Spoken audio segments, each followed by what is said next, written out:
Nigga, I don't give a fuck. Ride with my niggas, like fuck it, die with my niggas. What's up guys, this is Dalton, coming at you from sunny San Diego, and today I'm going to teach you guys how to give the perfect high five. So, for starters, we're going to go over the simple basics of correct hand connection, sound levels that produce, post high five redness on your hand so you can know if you gave an ultimate precision of a high five. Also, we're going to talk about simple strategies on how to give perfect high fives without the worry of doing anything wrong, like missing, hitting someone in the face, or just giving a damn bad high five, because you know what? That's not what I'm here for. Because I'm here to help you guys out today. And we'll get started off with the basics on how to talk about the proper hand spacing. Okay guys, so this is important, so you have to make sure you listen. Because the precision to a high five, and the key to make sure you have the right high five, is how spaced apart your fingers are when you give out the high five. The due reason this is because everyone knows the natural length apart your fingers are when you give a high five. It's important to know because you see how my fingers line up like this? And I make a high five like that, it's not as good when I make a high five like that, which I missed. It's still just as bad. But if you can make a perfect connection, guys, that's gonna be pretty good. So for starters, you see my hand right here? So this right here, this length of your hand, your finger, that, if I get to focus, is about 1 inch apart. So I'm gonna have you guys look at your hands and then do 1 inch to ½ an inch apart of each finger. So roughly around that big, right? So that way when we go to give a high five, get perfect connection. And now see, the reason why we do this, and we have that certain length, is because the natural relaxation of the human hand is about this far apart. So when someone gives a high five, they're not gonna go like that. They're gonna go like that. Okay, so next we're gonna talk about even more stuff about the high five. It's gonna be cool. Okay guys, so right now we're gonna talk about precision of speed when doing your high five. So for starters, I'm going to teach you guys the fundamental formations of how to swing your hand when giving a high five. So if you stand sideways and you hold your elbow up to give a high five, your elbow should be parallel with your shoulder.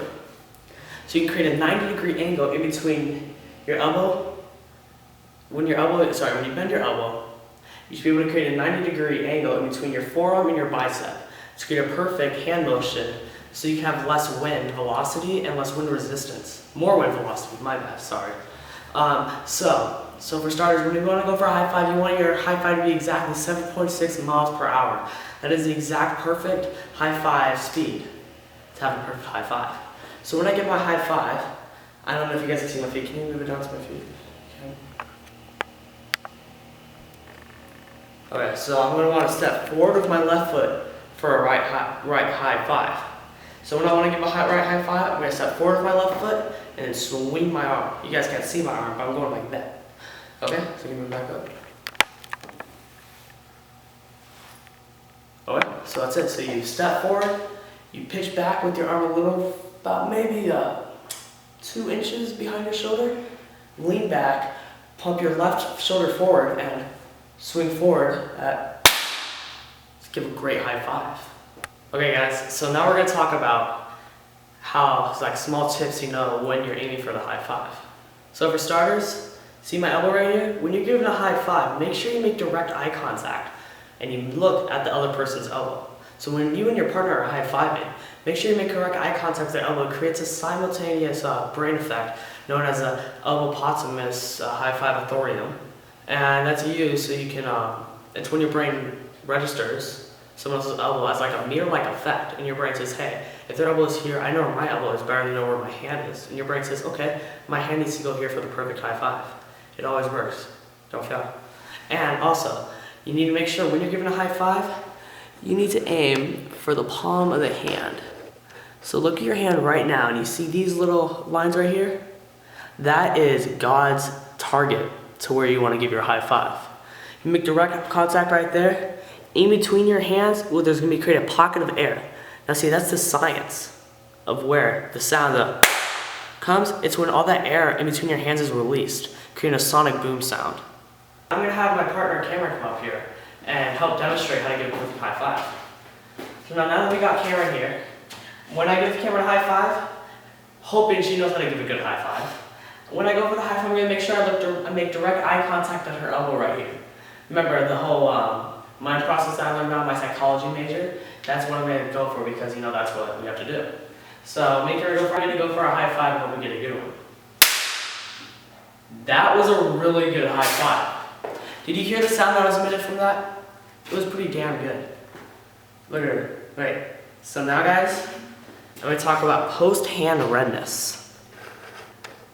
So, in the link below, I'm going to give you guys a link to a series of pink to red color shades, which allow you to know your perfect amount of redness that's given to you.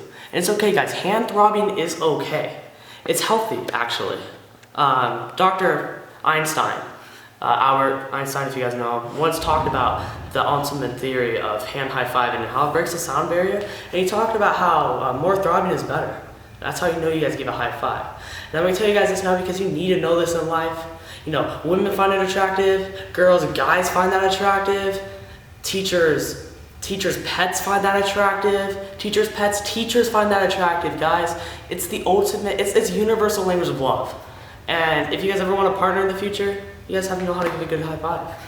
Also, you can give a good high five to your sports teammates, give a good high five to your boys, your homies, give a good high five to your chiquitas on your guys' slumber parties or whatever. You guys do what you guys gotta do.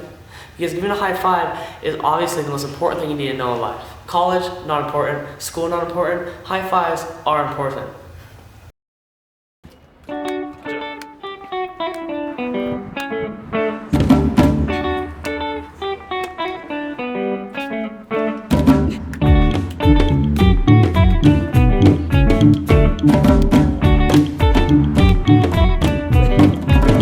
As a young girl, Louis Vuitton, with your mother